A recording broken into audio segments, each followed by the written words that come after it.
1387 में एक झील बनती है और आप उस झील से अच्छे से वाकिफ हो। उस झील का नाम क्या है?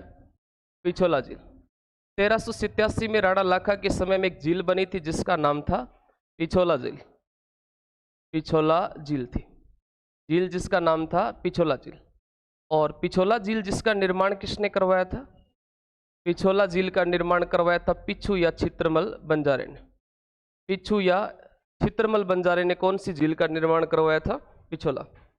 पिछू या छित्रमल, ये क्या था? बंजारा था। तो पिछू या छित्रमल बंजारे के द्वारा जो है वो कौन सी झील का निर्माण करवाया गया था? पिछोला झील का निर्माण करवाया था।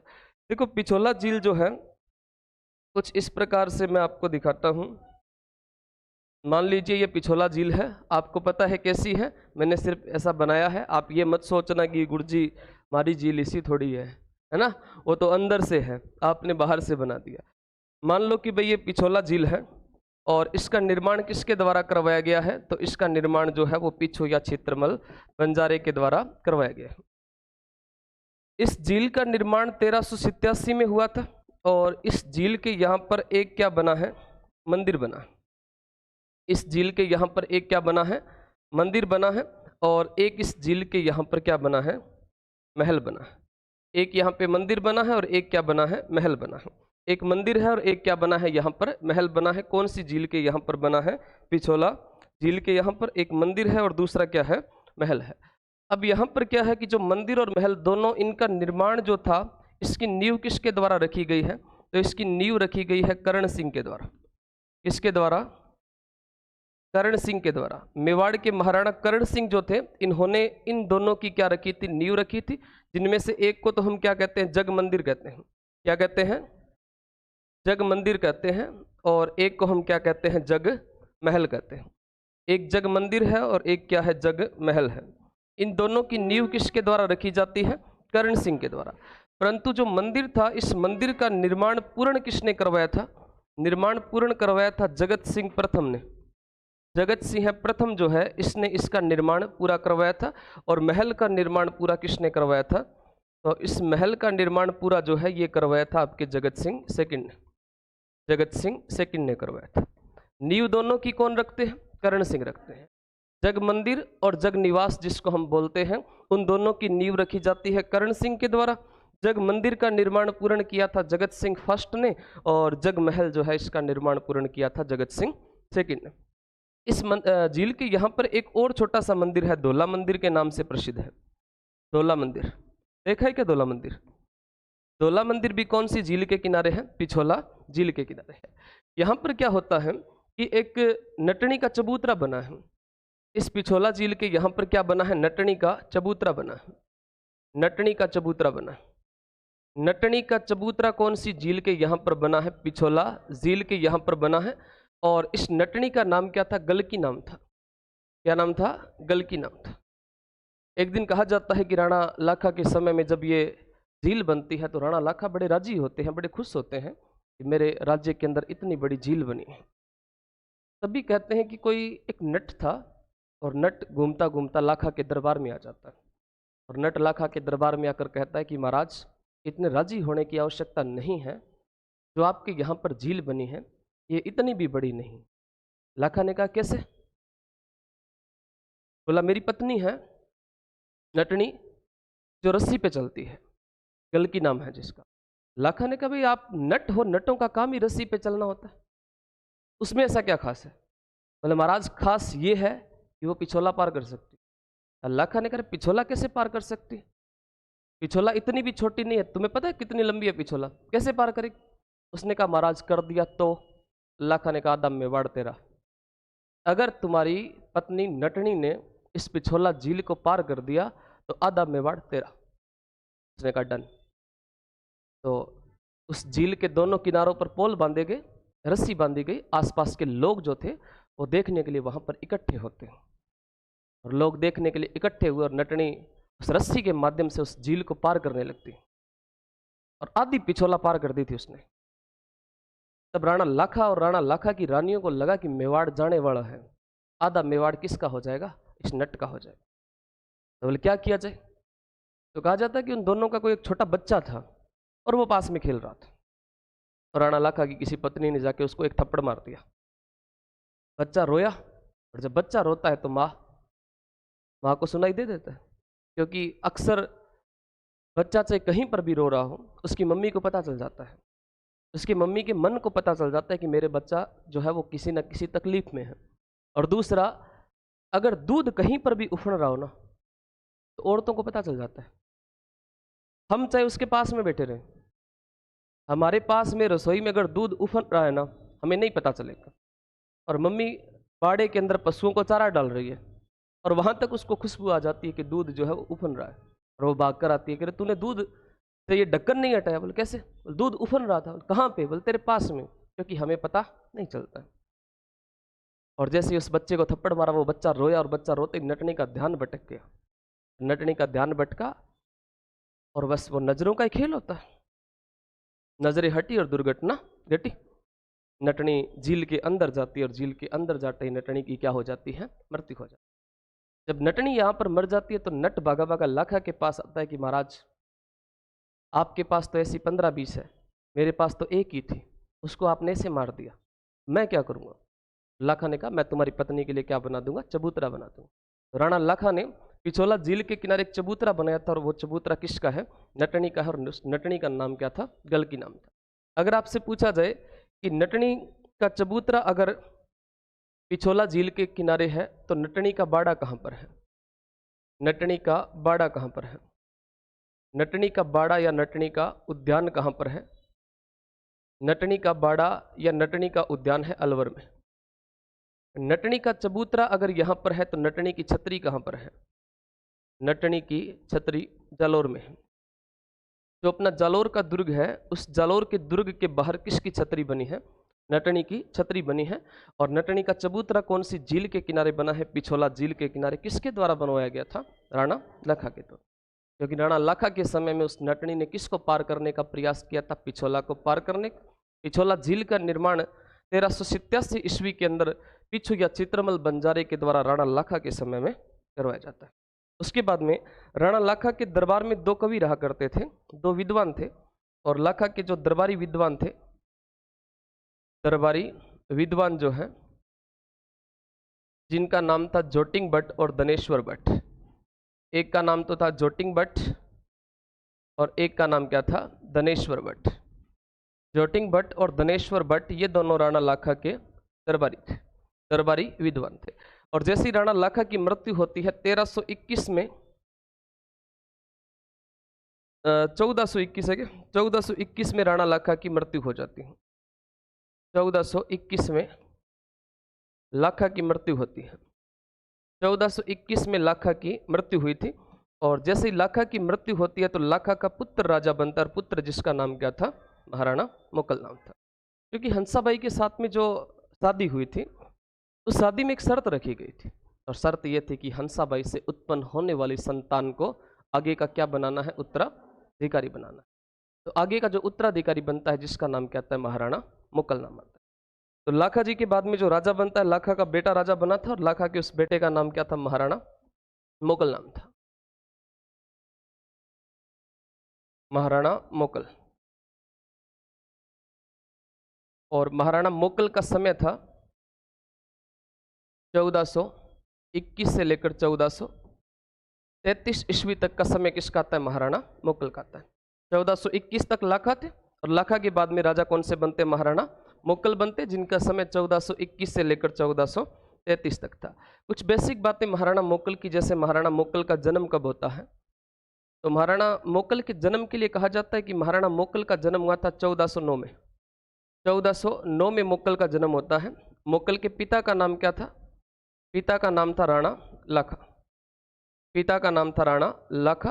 और मोकल की माता का नाम क्या था? हंसाबाई नाम था। मोकल की माता का नाम था हंसाबाई। मोकल की पत्नी का नाम था सौभाग्यवती। क्या नाम था? सौभाग्यवती नाम था। मोकल की पत्नी का नाम था सौभाग्यवती। और मोकल के पुत्र का नाम क्या था? पुत्र का नाम था महाराणा कुंभा। पुत्र का नाम क्या था? कुंभा नाम था। और एक इनकी पुत्री थी, और पुत्री जिसका नाम था लाला मेवाड़ी। पुत्री जिसका नाम क्या था? लाला मेवाड़ी, या जिसको लालबाई के नाम से जाना जाता है। महाराणा मोकल जो थे, ये 1409 में इनका जन्म होता है और 1421 के अंदर क्या बन जाते हैं, 1421 में राजा बन जाते हैं। 1421 में क्या बने थे, राजा बने थे। और 1421 में राजा बनने का मतलब है कि मोकल कितने साल के राजा बन जाते हैं, 12 साल के। अब अगर कोई 12 साल का राजा बनता है तो 12 साल का तो टाबर होता है भी, अल्प आयु का होता है। अगर ये अल्प आयु का राजा बनेगा तो ये साम्राज्य नहीं संभाल सकता। अगर ये साम्राज्य नहीं संभाल सकता तो हमें इसके समय में किसकी आवश्यकता पड़ेगी, एक संरक्षक की आवश्यकता पड़ेगी। और संरक्षक किसको बनाया जाए, तो राणा लाखा मरते मरते राजकुमार चुंडा को कह कर गए थे, बेटा तुमने मेरे लिए अगर इतना किया है तो एक मेरा छोटा सा काम और कर देना। मेरा बेटा राजा बनेगा मोकल, और मोकल अल्प आयु का है, छोटी उम्र का है, और वो साम्राज्य नहीं संभाल सकता, इसलिए तुम्हें उसका क्या बनना होगा, संरक्षक बनना होगा। तो महाराणा मोकल के जो संरक्षक बनते हैं, इस संरक्षक का नाम क्या था, तो मोकल के जो संरक्षक बनते हैं जिसका नाम था राजकुमार चुंडा। राजकुमार चुंडा संरक्षक बनते हैं। अब चुंडा जी संरक्षक बन गए, इसका मतलब यह है कि पूरा का पूरा मामला चुंडा देखता है। राजा अल्प आयु का है, मोकल छोटी उम्र का है, तो पूरा साम्राज्य का काम कौन देखता है, राजकुमार चुंडा। अब राजकुमार चुंडा ये वही आदमी है जिसके लिए रिश्ता आया था किसका, हंसाबाई का। अब हंसाबाई राजकुमार चुंडा को हमेशा शक की निगाहों से देखती थी। हंसाबाई को राजकुमार चुंडा पर विश्वास नहीं था। हंसाबाई को ऐसा लगता था कि राजकुमार चुंडा मेरे पुत्र मोकल को मारकर स्वयं क्या बनना चाहते हैं, राजा बनना चाहते। अब हमेशा शक की निगाहों से देखती, जिसके कारण एक दिन राजकुमार चुंडा को गुस्सा आता है। राजकुमार चुंडा कहता है, यार ये रोज रोज की क्या प्रॉब्लम है, ये इनका रंडी रोना कभी खत्म नहीं होगा। इसलिए राजकुमार चुंडा मेवाड़ छोड़कर चले जाते हैं, और राजकुमार चुंडा मेवाड़ से कहाँ चले जाते हैं, मालवा। राजकुमार चुंडा यहाँ से कहाँ चले गए, मालवा। और मालवा का एक राजा था जिसका नाम था होशंग शाह। क्या नाम था, होशंग शाह करके मालवा के एक राजा थे, उसके पास में कौन चले गए, राजकुमार चुंडा। जब राजकुमार चुंडा मेवाड़ छोड़ के जाएंगे तो मेवाड़ में किसकी कमी आ गई, संरक्षक की। अब संरक्षक नया बनाना पड़ेगा। अब नया संरक्षक किसको बनाया जाए, तो रणमल ने कहा मैं तैयार हूं। रणमल यही चाहता था, हाँ हंसाबाई का भाई, रणमल यही चाहता था कि जैसे तैसे करके अपना प्रभुत्व स्थापित कर सकूं मैं मेवाड़ के अंदर।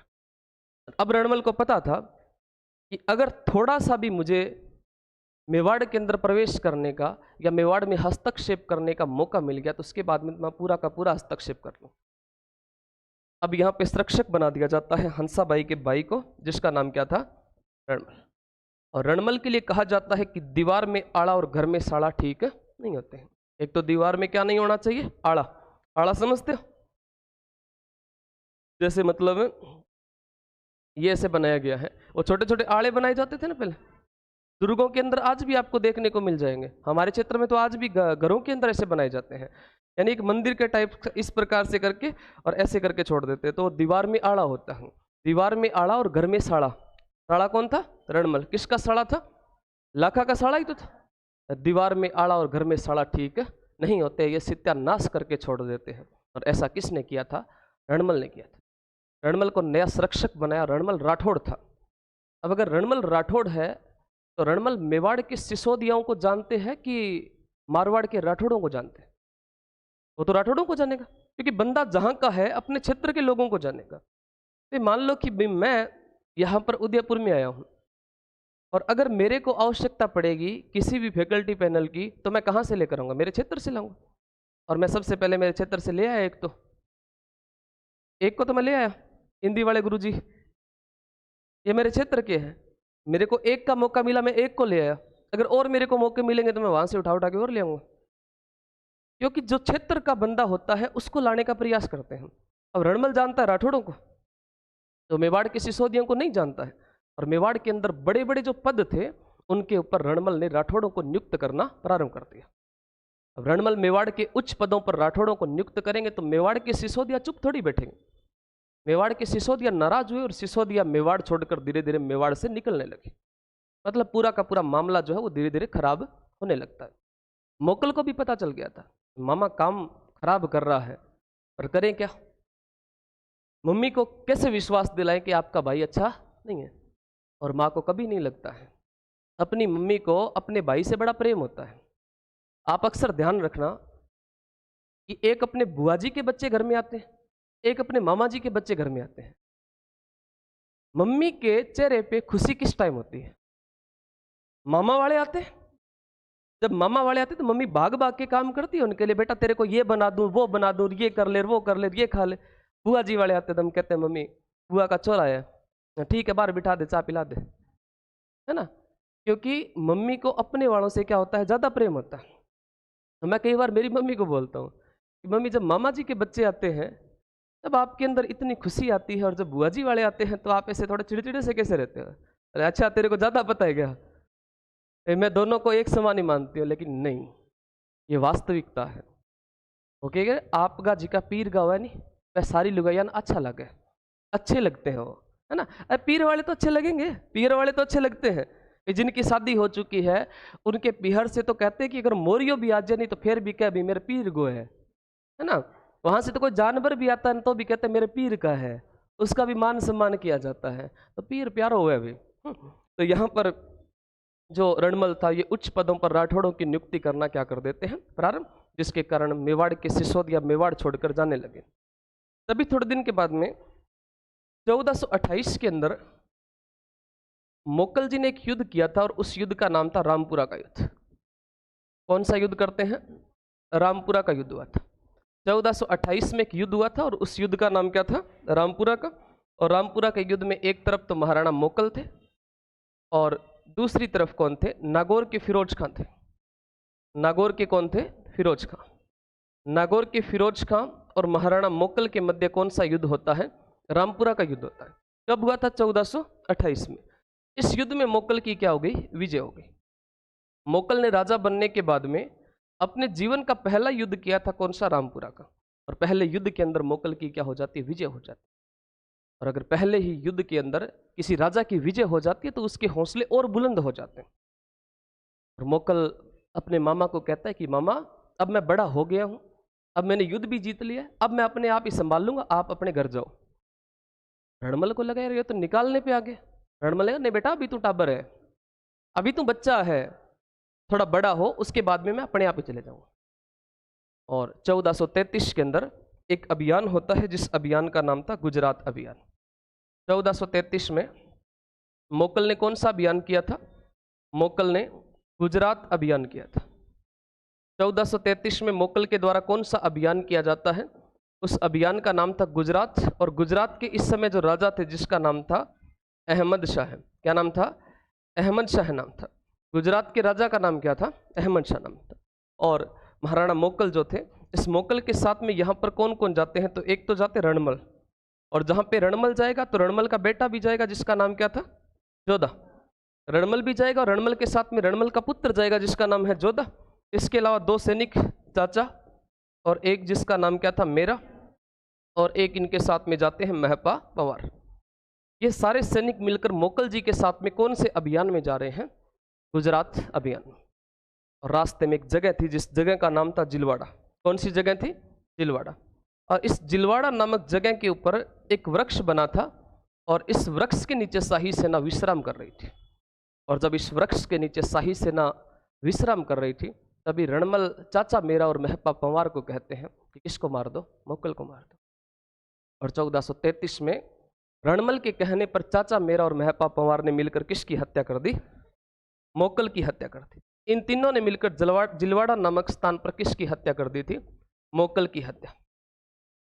मोकल की क्या कर देते हैं? हत्या कर देते हैं। यहाँ पर जिलवाड़ा नामक स्थान पर इन तीनों ने मिलकर महाराणा मोकल को मार दिया। और जैसे ही महाराणा मोकल को मारा तो आगे अहमद शाह के साथ में युद्ध कौन करेगा? तो अहमद शाह के साथ में युद्ध करती है मोकल की एक पत्नी जिसका नाम था कमलावती। और कमलावती महाराणा मोकल की पत्नी थी जो अहमद शाह के साथ में युद्ध करती है और युद्ध में वीर गति को प्राप्त हो जाते हैं। वो क्या वीरांगना नारी होगी जो अपने पति की लाश को वहां पे छोड़ के इसके साथ में युद्ध करने जाती है? अहमद शाह के साथ में।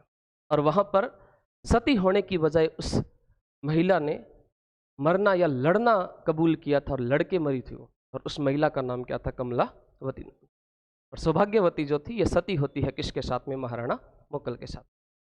और जब मोकल मरते हैं तो मोकल के मरते ही मोकल का पुत्र महाराणा कुंभा भी अल्पायु का था। कुंभा भागा भागा अपनी दादी के पास में जाता है, दादी जिसका नाम था हंसाबाई, और हंसाबाई को जाकर कहा कि दादी अब आप मुझे क्या बना दो, राजा बना दो। तो महाराणा मोकल के बाद में राजा कौन से बनते हैं, महाराणा कुंभा बनते हैं। लेकिन मोकल के कुछ एक निर्माणकारी आते हैं। मोकल ने क्या क्या बनवाया था, मोकल के निर्माण कार्य, और मोकल के निर्माण कार्य जो है इनमें आता है, एक तो एक मंदिर था जिसका नाम था त्रिभुवन नारायण मंदिर। और जो त्रिभुवन नारायण मंदिर है, इस त्रिभुवन नारायण मंदिर का पुनः निर्माण करवाया था। क्या क्या करवाया था, पुनः निर्माण। और पुनः निर्माण करवा के इसको क्या नाम दिया था, मोकल मंदिर या समिदेश्वर मंदिर। त्रिभुवन नारायण मंदिर का पुनः निर्माण करवा के और इसको नाम दिया था, और नाम क्या दिया था, मोकल मंदिर या समिदेश्वर मंदिर। और साथ में अपना जो चित्तौड़ का किला है, सॉरी एकलिंग नाथ जी का जो मंदिर है, इस एकलिंग नाथ के चारों तरफ क्या बनवाया था, परकोटा बनवाया था। एकलिंग नाथ मंदिर का परकोटा, परकोटे का मतलब क्या होता है, चार दीवारी होता है। एकलिंग नाथ मंदिर का परकोटा भी किसके द्वारा बनवाया गया, महाराणा मोकल के द्वारा। एक तो त्रिभुवन नारायण मंदिर का पुनः निर्माण करवा के नाम क्या दिया है, समिदेश्वर मंदिर, जिसको मोकल मंदिर भी कहा जाता है। और एक इन्होंने एकलिंग नाथ जी के चारों तरफ क्या बनवाया था, परकोटा बनवाया था। मोकल के दरबार में कुछ एक शिल्पी रहते थे, और दरबारी जो शिल्पी थे जिनका नाम क्या था, दरबारी जो शिल्पी आते हैं जिनका नाम था, एक तो मना, एक थे फना और एक थे विसल। मना, फना और विसल ये तीनों किसके दरबार के अंदर रहा करते थे, ये महाराणा मोकल के दरबार में। और दो इनके दरबार में और दरबारी थे, या फिर दरबारी विद्वान भी इनके दरबार में रहा करते थे। दरबारी विद्वान, एक का नाम था विष्णु भट्ट और ये एक का नाम था योगेश्वर भट्ट। विष्णु भट्ट और धनेश्वर भट्ट है। जोटिंग भट्ट, और वहां पे हमने क्या लिखा था, जोटिंग भट्ट के साथ में लाखा जी के दरबार में धनेश्वर, ये योगेश्वर भट्ट है, योगेश्वर भट्ट, योगेश्वर भट्ट, ये दोनों किसके दरबार में रहते थे, महाराणा मोकल के। तो महाराणा मोकल के अंदर हमने पढ़ा है कि महाराणा मोकल जिसका समय था 1421 से लेकर 1433 तक। महाराणा मोकल का जन्म 1409 में हुआ था। इतिहास में एक बहुत बड़ा संशय है, और संशय यह है कि महाराणा कुंभा का जन्म इतिहास 1405 बताती है कि जब महाराणा कुंभा के पापा का जन्म 1409 में हुआ, तो महाराणा कुंभा का जन्म 1405 में कैसे हो सकता है, ये कैसे संभव है? या ये राजा थे, कुछ भी कर सकते हैं, ऐसा तो नहीं है ना। तो महाराणा कुंभा का जन्म एनसीईआरटी की किताबें तो लिखती नहीं है, और कर्नल जेम्स टॉड की किताब annals and antiquities of Rajasthan में 1405 लिखा है। बड़े शर्म की बात है कि हम इतिहास को पढ़ते हैं और इतिहास को गलत पढ़ते हैं, और गलती पढ़ रहे हैं। 1405 के अंदर मोकल का जन्म, कुंभा का जन्म, और 1409 में उसके पापा का जन्म। ये तो तभी संभव हो सकता है कि हंसा भाई अपने बेटे की बहू सड़े बेटे सागे ले गई तो इना को लग इसके, यानी अपने बेटे की बहू को उसके बेटे के साथ में अपने साथ लेकर आई हो, जब खुद आई थी शादी करके, तभी संभव है, अन्यथा संभव नहीं है। तो महाराणा मोकल का जन्म 1409 में हुआ। पिता का नाम राणा लाखा था, माता का नाम था हंसाबाई, पत्नी का नाम क्या था, सौभाग्यवती, पुत्र का नाम था कुंभा और पुत्री का नाम था लालबाई। 1421 में राजा बनते हैं, और 1421 में कितने वर्ष की अवस्था में राजा बने थे, 12 साल की अवस्था में राजा बनते हैं। इनके संरक्षक कौन थे, राजकुमार चुंडा। और राजकुमार चुंडा को हंसाबाई शक की निगाहों से देखती, जिसके कारण चुंडा जो है वो कहाँ चले गए थे, मेवाड़ छोड़कर मालवा चले गए थे। मालवा के राजा का नाम था होशंग शाह, और पीछे से संरक्षक किसको बनाया, रणमल को। और रणमल उच्च पदों पर किसकी नियुक्ति करने लगते हैं, राठौड़ों की नियुक्ति करने लगते हैं, जिसके कारण मेवाड़ के सिसोद या मेवाड़ छोड़कर यहाँ से जाने लगते हैं। 1428 में रामपुरा का युद्ध हुआ था, और रामपुरा के युद्ध में मोकल ने नागौर के कौन से राजा को हराया था, फिरोज खां को। 1433 में गुजरात अभियान होता है। गुजरात के राजा का नाम अहमद शाह था, और इस अभियान में मोकल के साथ में चाचा मेरा महपापा वहाँ रणमल जोधा जाते हैं। और रास्ते में 1433 में जिलवाड़ा नामक स्थान पर रणमल के कहने पर चाचा मेरा और महपापा वार ने किसकी हत्या कर दी थी, मोकल की हत्या कर दी। मोकल की पत्नी कमलावती ने किसके साथ युद्ध किया था, अहमद शाह के साथ में युद्ध किया था। इसके बाद में महाराणा मोकल जो है इनके निर्माण कार्य थे, जैसे त्रिभुवन नारायण मंदिर का पुनर्निर्माण करवा के नाम क्या दिया था, समिदेश्वर मंदिर या मोकल मंदिर। और इसके अलावा एकलिंगनाथ जी के चारों तरफ प्रकोटा बनवाया था। दरबारी शिल्पी मन्ना फना और विशल थे, और दरबारी विद्वान विष्णु भट्ट और योगेश्वर भट्ट थे।